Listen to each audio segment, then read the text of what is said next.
नमस्कार। राज्य शिक्षा शोध एवं प्रशिक्षण परिषद बिहार पटना में आप सभी का स्वागत है। तो बच्चों, आज हम लोग अपने जो पिछली अध्याय भारतीय अर्थव्यवस्था 1950 के और 1990 के आगे के भागों को देखेंगे। आज जो हम लोग चर्चा करने जा रहे हैं वो चर्चा करने जा रहे हैं कि 1950 से 1990 के बीच जो औद्योगिक नीतियां अपनाई गई उनका क्या प्रभाव पड़ा।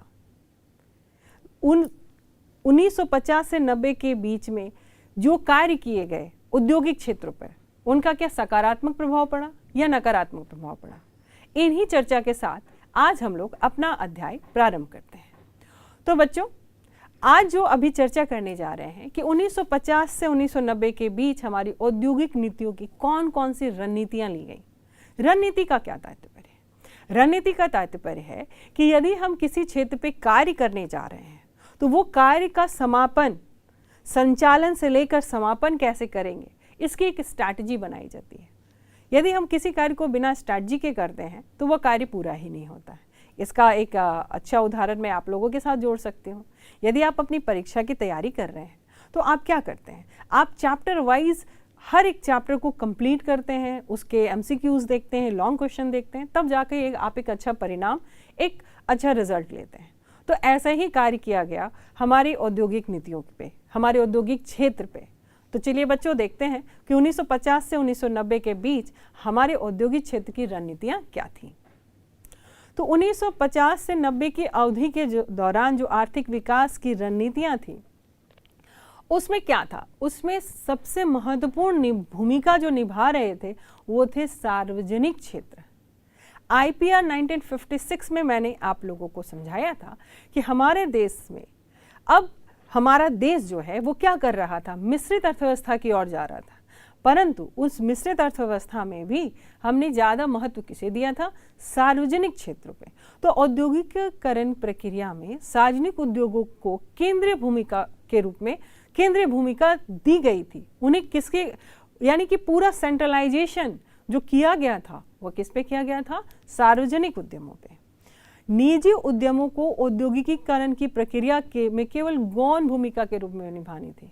यानी ये सबसे महत्वपूर्ण चीज़ हो गया था कि निजी संस्था को तो आना था, प्राइवेट सेक्टर को काम करना था, लेकिन वो गौण थी। क्यों गौण थे? क्योंकि मुख्यतः भूमिका कौन निभा रहे थे, सार्वजनिक क्षेत्र। सरकार को ये डर था कि प्राइवेट सेक्टर आकर हमारे देश के विकास को क्या करे, बाधा ना पहुंचाए, हम फिर से वो गुलामी के जंजीर में ना चले जाएं। इसलिए अधिकतम सेक्टर किसको दिया गया, सार्वजनिक क्षेत्र को दिया गया। और इसको रोकने के लिए ही आईपीआर 1956 में लाइसेंस सिस्टम लाई गई थी। तो ये रणनीति थी। ये रणनीति क्या थी, एक बैरियर लगाई गई थी, किस पर, निजी क्षेत्रों पर। तो ये हमारी एक रणनीति थी कि निजी क्षेत्र कार्य करेंगे परंतु उन्हें क्या लेना पड़ेगा, लाइसेंस लेना पड़ेगा। अगली जो रणनीति थी वो थी औद्योगिकीकरण की प्रक्रिया आयात प्रतिस्थापन पर केंद्रित थी। बच्चों, आप यहाँ एक नया शब्द सुन सकते हैं, आयात प्रतिस्थापन, सब्स्टिट्यूशन। आयात का हमें सब्स्टिट्यूट ढूंढना था। आयात को क्या करना था, रोकना था। आयात को रोकने से क्या तात्पर्य है? यदि कोई देश आयात अधिक करता है और निर्यात कम करता है तो इसका तात्पर्य यह होता है कि उस देश में विकास नहीं हो रहे हैं। वहाँ क्या हो रहा है, विकास से हम पिछड़ते जा रहे हैं। क्यों? क्योंकि हमारे देश की जो मुद्रा है वो बाहर देशों में जा रही है, बाहर देश की मुद्रा हमारे देश में नहीं आ रही है। तो हमारी ये रणनीति बनाई गई कि हमारे देश में ऐसे ऐसे उद्योगों का निर्माण किया जाए जो हमारी जो नीड है, हमारी जो ज़रूरतें हैं वो हमारे देश में ही पूरी हो जाए। उसके लिए हमें विदेशों पर निर्भरता नहीं होनी चाहिए। इसलिए रणनीति अपनाई गई कि हमारा जो विकास होगा वो कैसा होगा, आयात प्रतिस्थापन। अगली जो रणनीति रही, घरेलू उद्योगों को विदेशी प्रतिस्पर्धा से बचाना था। इसलिए आयात पर भारी शुल्क और आयात का निर्धारण किया गया। इसका तात्पर्य यह है बच्चों, हमारे देश में क्या हो रहे थे, घरेलू उद्योगों का निर्माण किया गया था, लघु उद्योग थे। और इससे क्या हुआ, यदि हमारे देश में आयात प्रतिस्थापन पे ध्यान नहीं दिया जाता तो हमारा जो घरेलू उत्पादन है वो विदेशी प्रतिस्पर्धा के चपेट में आ जाता। क्यों? क्योंकि हमारे देश में क्या हो रहे थे, जो कुटीर उद्योग, लघु उद्योग या उद्योग जो कार्य सामान बना रहे थे, उससे भी कम दाम पर यदि सामान हमारे बाजार पे उपलब्ध हो जाता तो हम क्या करते? हमें गरीब लोग या जनता हम अपने पैसे को बचाना चाहती है तो वो घर के सामान को नहीं लेती है, वो क्या करेगी? विदेशों के सामान को लेगी। तो हमारे देश के औद्योगिक विकास में ये रणनीति लाई गई कि हमें क्या करना है, घरेलू उद्योग को विदेशी प्रतिस्पर्धा से बचाना है और आयात पर अधिक टैक्स लगाना है। आयात पर टैक्स क्यों लगाना है? यदि कोई सामान बाहर से आ रहा है और उस पर ज़्यादा हाई टैक्स पे करना पड़ेगा तो वो सामान जब अपने देश में आएगा तो उसकी कीमत बढ़ जाएगी। इसलिए आयात पर क्या लगाया गया? कर लगाया गया। और दूसरी, आयात की वस्तुओं पर सीमा निर्धारण किया गया, यानी एक लिमिटेशन बनाया गया कि हम इन्हीं वस्तुओं का आयात कर सकते हैं। तो ये रणनीति भारत के आर्थिक विकास के लिए एक महत्वपूर्ण भूमिका निभाती है। अगली जो रणनीति रही वो रही देश में निर्माण और बुनियादी ढांचे के आधार की दृष्टि से बड़े पैमाने के उद्योगों का विकास किया गया। अभी तो हम लोगों ने चर्चा की देश में छोटे छोटे घरेलू उद्योग, और हमारे देश के विकास के लिए सिर्फ घरेलू उद्योगों के विकास पर ध्यान नहीं दिया गया। सार्वजनिक क्षेत्र के अंतर्गत जितने भी बड़े भारी उद्योग थे, बुनियादी उद्योग थे, उनको रखा गया ताकि उनका क्या किया जा सके? संरक्षण किया जा सके, उनका अच्छा से विकास किया जा सके। इन्हीं सभी कार्यों के आधार पर रणनीति तैयार की गई और हमारे देश में औद्योगिक नीतियां लागू की गई। तो बच्चों, ये सारी रणनीति मुझे लगता है आप अच्छी तरह से समझ चुके होंगे। तो रणनीतियों में आपने पाया क्या? आपने पाया कि हमारे देश में लाइसेंसिंग प्रणाली आई, निजी क्षेत्रों को गौण रखा गया, सार्वजनिक क्षेत्रों को ऊपर लाया गया, आयात प्रतिस्थापन को बनाया गया, बुनियादी ढांचे के आधार के बड़े पैमाने वाले उद्योगों का विस्तार किया गया। तो बच्चों, आप लोगों ने देखा कि हमारे देश की जो आर्थिक रणनीति आई वो रणनीति क्या कहलाई? आपको एक मैंने पैरामीटर समझाया कि रणनीति में क्या आया। सार्वजनिक क्षेत्र को ऊपर रखा गया, निजी क्षेत्र को गौण रखा गया, लघु उद्योगों को संरक्षण दिया गया, भारी उद्योगों को भी सार्वजनिक क्षेत्रों में विकास किया गया। तो क्या इन रणनीतियों का प्रभाव हमारे आर्थिक विकास पर पड़ा या नहीं पड़ा? तो क्या सकारात्मक प्रभाव पड़ा या नकारात्मक प्रभाव पड़ा? क्या ये हमारे आर्थिक विकास को ऊंचाई पर लेके गया? इन सभी की चर्चा हम लोग आगे करेंगे। तो बच्चों, अब हम लोग देखते हैं कि हमारे औद्योगिक नीति की जो सकारात्मक प्रभाव हुए वो क्या थे। तो बिल्कुल बच्चों, हमारे देश की आर्थिक नीति का एक सकारात्मक रूप सामने आया। हमारे एक सकल घरेलू उत्पाद में औद्योगिक क्षेत्र का योगदान जो 1950 में 11.8% थी, वो 1991 में कितनी हो गई? 24% हो गई। अब ये कैसे ऐसी हो गई? क्योंकि हमारे देश में द्वितीय और तृतीय पंचवर्षीय योजना में पूरा का पूरा ध्यान, पूरा का पूरा फोकस कहाँ गया था? उद्योगों पे गया था, जिसके कारण हमारा कृषि पीछे छूट गया था। लेकिन हम कहाँ विकास की ओर आ गए? उद्योगों पे। तो यानी हमारा जैसे उद्योग का विकास हुआ, यानी राष्ट्रीय आय में वृद्धि होगी, प्रति व्यक्ति आय वृद्धि होगी, राष्ट्र का विकास होगा। अगला जो सकारात्मक प्रभाव पड़ा वो पड़ा औद्योगिक क्षेत्र की वार्षिक वृद्धि दर बढ़कर 6% हो गई, जो एक बहुत बड़ी उपलब्धि थी। हमारे औद्योगिक क्षेत्र की जो वार्षिक वृद्धि कहाँ पहुंची?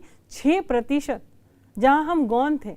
क्योंकि स्वतंत्रता प्राप्ति के समय हमारे देश में वैसी कोई औद्योगिक नीतियां नहीं थी, कोई वैसे उद्योग नहीं थे कि हम अपने विकास के बारे में सोच सकते हैं।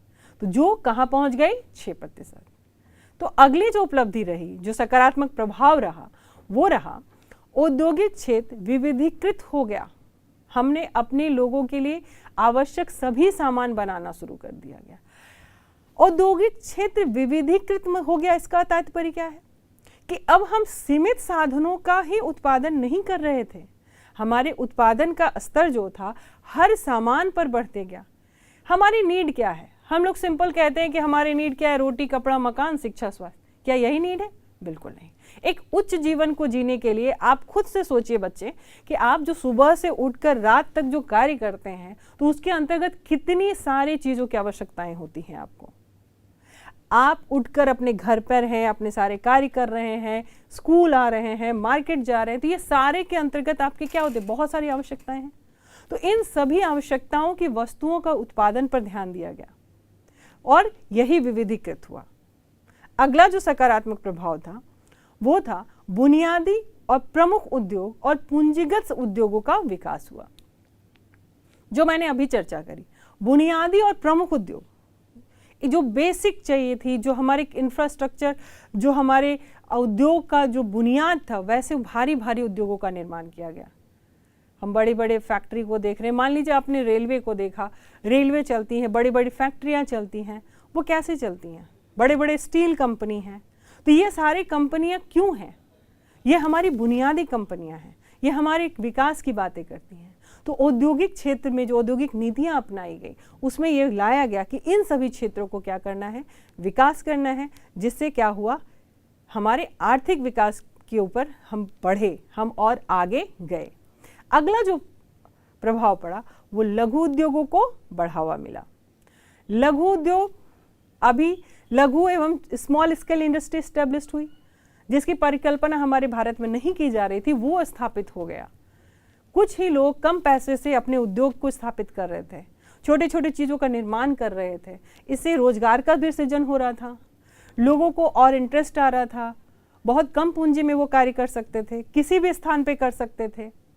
जैसे कि मान लीजिए कि गन्ने का, यदि गन्ना एक बड़ा, चीनी मिल एक बड़ा उद्योग है, उसको स्थापित करने के लिए क्या चाहिए, लैंड चाहिए, और वो एक ऐसे एरिया में होना चाहिए जहाँ पर क्या मिलता हो, गन्ना, पानी की सुविधा हो, बिजली की सुविधा हो। इन सारी सुविधाओं के आधार पर ही उसका निर्माण हो सकता है। परंतु लघु और कुटीर उद्योग के लिए यही सब चीज़ों की छूट थी कि वो कहीं भी निर्माण हो सकता था। उन्हें रियायतें थी, बहुत सारे रियायतें भी दी गई थी, जिससे वो क्या कर सकते थे, आसानी से अपना निर्माण कर सकते थे। और अगला जो सकारात्मक प्रभाव पड़ा, विदेशी प्रतिस्पर्धा से सुरक्षा मिली। विदेशी प्रतिस्पर्धा से सुरक्षा कैसे मिली? हमने क्या किया, आयात का प्रतिस्थापन कर दिया। जो सामान बाहर से आ रहे थे उस पर हाई टैक्स लगा दिया। तो जब सामान बाहर से आएंगे, हाई टैक्स लगेगा, तो यहाँ आकर वो क्या हो जाएगा, महंगा हो जाएगा।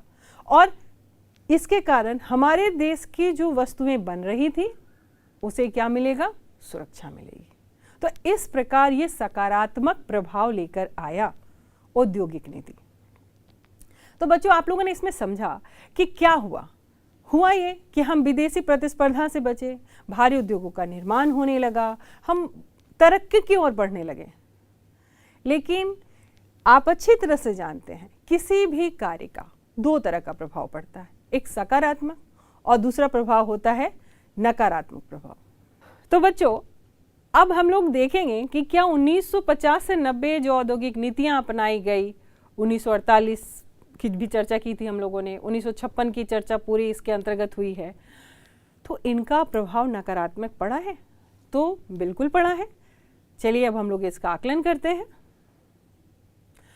आर्थिक नीति का जो नकारात्मक प्रभाव पड़ा कि सार्वजनिक क्षेत्र की इकाइयां कम कुशल हो गई और इसमें कई इकाइयां रुग्ण इकाइयां बन गई। इसका तात्पर्य क्या है? हमने देखा था कि 1956 में मुख्यतः ध्यान जो दिया गया था, मेन फोकस जो किया गया था, वो सार्वजनिक क्षेत्र पर किया गया था।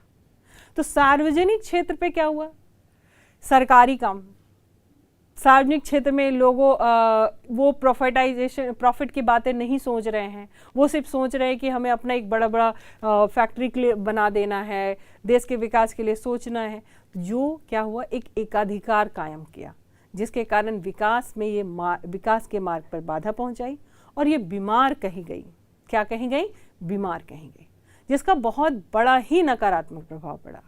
कोई भी जो आज हम लोग देखते हैं कि विदेश जो प्राइवेट सेक्टर को एक्सेप्ट किए हुए हैं, बहुत ज़्यादा वो डेवलप करते हैं, किए हुए हैं। क्यों है? क्योंकि वहाँ प्राइवेट सेक्टर पे वर्क हो रहा है। और हमारे देश में इसी चीज़ की कमी हुई कि सरकारी क्षेत्रों पे, सार्वजनिक क्षेत्रों पे जो कार्य हुआ वो प्रॉफिट को नहीं सोचा गया, जिसके कारण ये कहाँ चला गया, रुग्णता की ओर, बीमारी। अगली जो नकारात्मक प्रभाव पड़ी, बड़ी औद्योगिक इकाइयों में लाइसेंस प्रणाली का दुरुपयोग किया गया। अब क्या था, लाइसेंस प्रणाली लाई गई थी, और वो लाइसेंस प्रणाली किसके लिए लाई गई थी कि निजी उद्योग को आने के लिए एक बैरियर बनाया गया था। बड़े उद्योगों को लाइसेंस नहीं लेना था जो सार्वजनिक क्षेत्र के थे। तो इसका क्या होगा? इसकी एक सिंपल सी एग्जांपल है कि जब आपको किसी चीज़ के लिए बाधा नहीं दी गई है तो आप क्या करते हैं? 100% लोग क्या करते हैं? उसका दुरुपयोग करने लगते हैं। तो यही दुरुपयोग किया सार्वजनिक क्षेत्र ने। सार्वजनिक क्षेत्रों में कोई लाइसेंसिंग, बड़े बड़े उद्योगों को कोई लाइसेंसिंग प्रणाली नहीं लेनी थी। जो छोटे उद्योग आ रहे थे उन्हें क्या करना था? लाइसेंस लेना था। इसलिए वहाँ क्या हुआ? दुरुपयोग किया गया। अगला जो नकारात्मक प्रभाव पड़ा,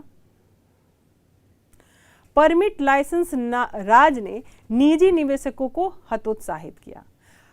बच्चों, मैंने अभी बताया कि लाइसेंस प्रणाली में क्या हुआ? सार्वजनिक क्षेत्र के बड़े उद्योगों को लाइसेंस नहीं लेना था, छोटे उद्योगों को लेना था।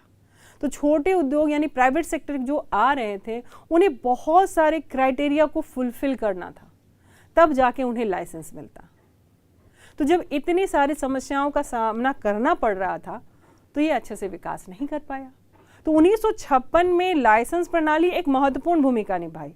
एक तो एक नई चीज आई, लेकिन साथ ही साथ अपने साथ किस चीज को भी लाई? नकारात्मकता को भी लाई। अगली जो बिंदु आई वो आई कि लाइसेंस प्राप्त करने में बहुत ज्यादा समय लगता था, टाइम टेकन था, बहुत सारे क्राइटेरिया को फुलफिल करना पड़ता था।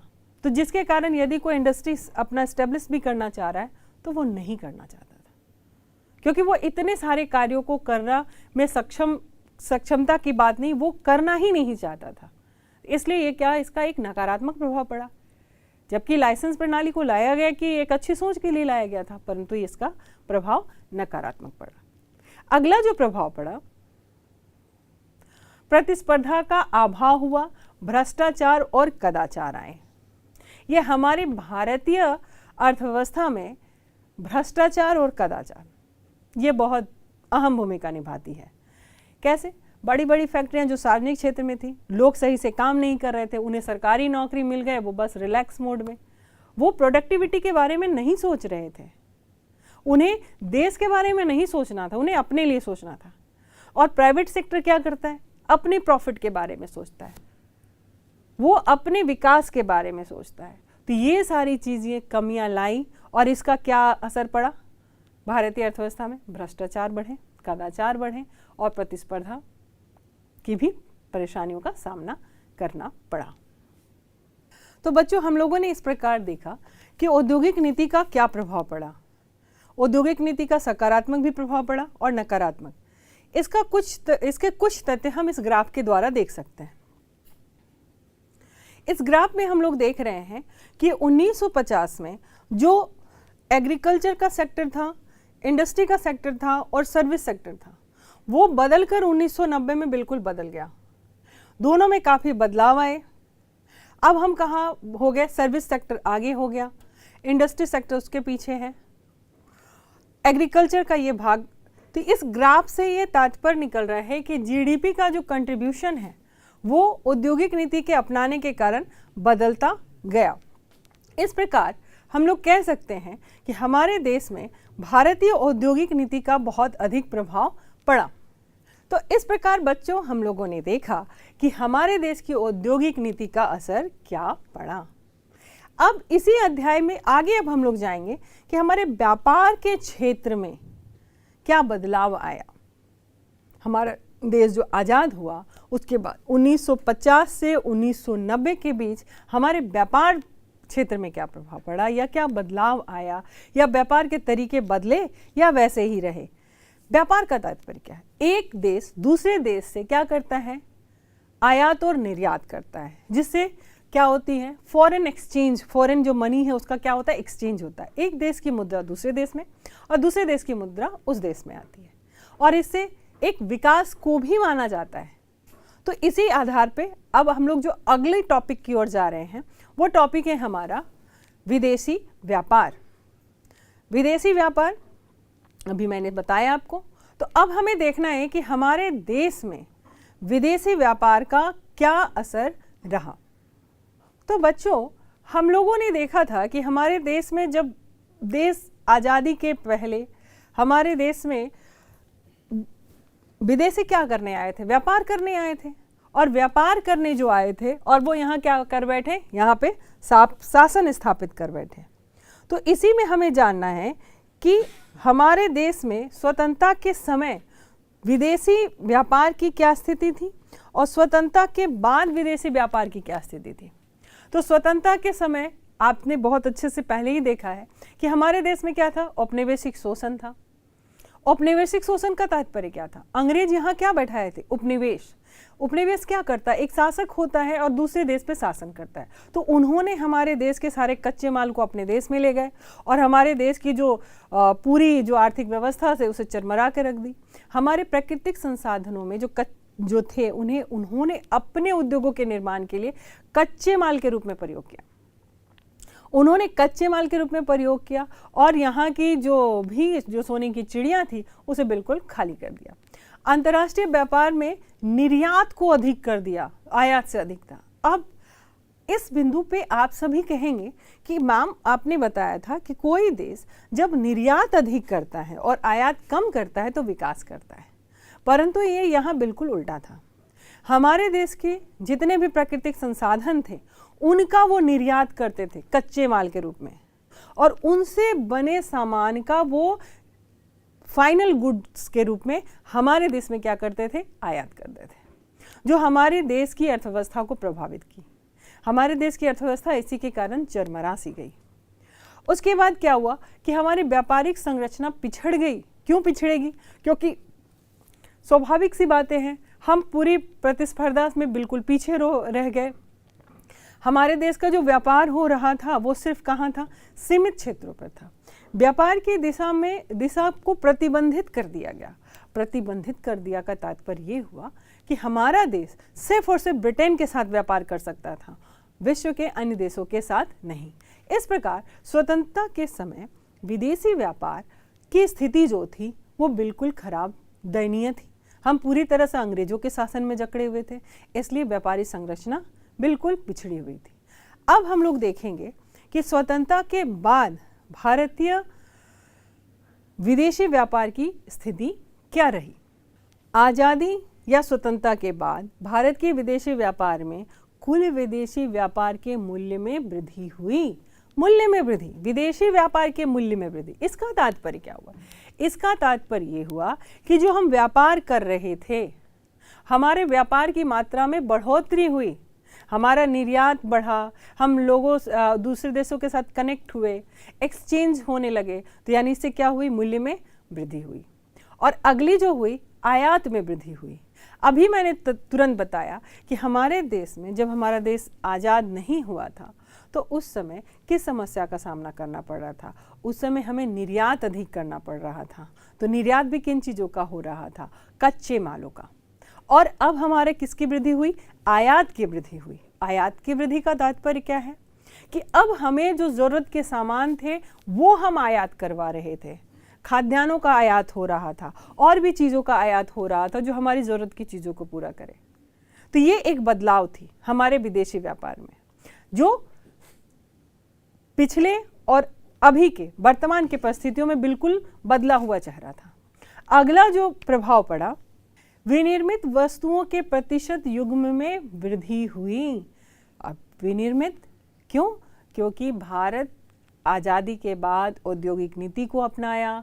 औद्योगिक नीति के अपनाने के कारण क्या हुआ, विनिर्माण उद्योगों का निर्माण हुआ। हमारे देश में उद्योगों का निर्माण होने लगा और इसी उद्योगों के निर्माण से क्या हुआ, हमारी प्रतिशतता बढ़ी। विदेशी व्यापार में भारत की भागीदारी बढ़ी, हिस्सेदारी बढ़ने लगी। क्यों? क्योंकि भारत भी अब प्रतिस्पर्धा में उतर चुका था और भारत अपनी पहचान अलग बना रहा था। और विदेशी व्यापार में हम क्या कर रहे थे, अब अपने ही घर के बने सामानों को निर्यात कर रहे थे। अगला, पारंपरिक वस्तुओं की प्रतिशतता में के हिस्सेदारी में गिरावट आई।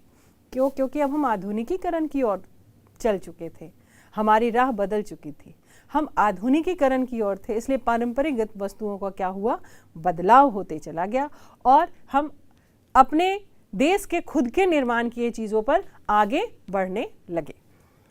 तो बच्चों, आपने देखा कि हमारे देश की विदेशी जो नीतियाँ, विदेशी व्यापार जो हो रहे थे वो स्वतंत्रता के समय अलग रूप लिया था, स्वतंत्रता के बाद अलग रूप लिया। ये जो अलग रूप सामने आकर खड़ा हुआ वो क्या बता रहा है? बदलाव को। हमारे देश में क्या हुआ? बदलाव हुआ। हमारा देश विदेश में भी व्यापार करने में एक अलग रूप लेकर खड़ा हुआ। आज भी हम जान रहे हैं हमारा देश आज कैसी अर्थव्यवस्था की ओर है।